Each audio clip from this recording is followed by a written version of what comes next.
that because hindi rin pwedeng matapos ang gabing to na walang message coming from her. Diba? Okay, there. Ako, first impression ka kasi sa kanya noon sa Cristala, parang debating tao. First time namin nag-dinner with our friends, debate kagad yung pinag-usapan namin. Yung talagang balitaktakan na kagad na ako mismo pang, ay, kakapagod. Very, very, very proud. Aside from the fact na marami akong natututunan sa kanya, marami akong nakukuha pointers sa kanya, advices, sa kanya ako dumidiretso. Aside from my mom, sa kanya ako dumidiretso. Advice sa business, advice sa friends, sa trabaho ko mismo. Malambing siya, malambing siya. Affectionate, napaka-maalagang tao, kuya, father and boyfriend in one nga yan. Yung aalagaan kanya, pati pwede na nga siyang maging doktor, yung gano'n, yung pagka may sakit ako, di ka na naman uminom ng gamot mo, pahinga ka dyan. Hindi ka around siya, yung he could take care of you and laugh with you at the same time and can make you laugh ng isang buong araw lang. Yung patatawanin ka lang niya, he knows when to have fun and he knows when to work. Yung gano'n, work is work, fun is fun. Yung siya lang yung kaisa-isang lalaking naramdaman kong sincere sa akin.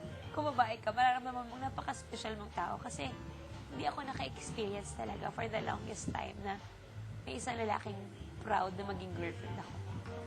Well, thank you again kasi you've taught me so many things already and I really appreciate the fact na you being there and you taking care of me and Johan is really something. And thank you because I have never been this happy in my whole life.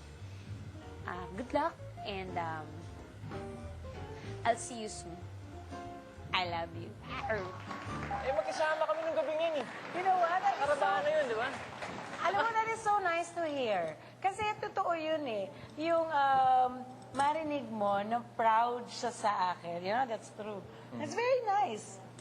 Alam mo yung feeling na sinasabi niyang gano'n, nakakatuwang pakinggan yun. Kinilig ako, promise. Dapat kiligin ka, no? Hindi, oo. Dapat talaga kiligin Hindi, ka. dahil lalaki ako, kunwari, I don't care. Talaga? Macho ako eh. Oh, hindi. Hindi naniniwala doon. I know, ito, medyo weird siya. Or it's something that You've taught me so many things already and everybody has done all the time. Meron ka bang reply sa kanyang message? Okay, sige. Okay, sige, bilis. Alam mo, Juday, sa tagal ng pinagsama natin, napatunayan ko na hindi lang katawan ko ang gusto mo. Ah! Alam mo, kasi ganun kami talaga eh. Oo, hindi. Get ko naman yun. Actually, weird kasi yun eh.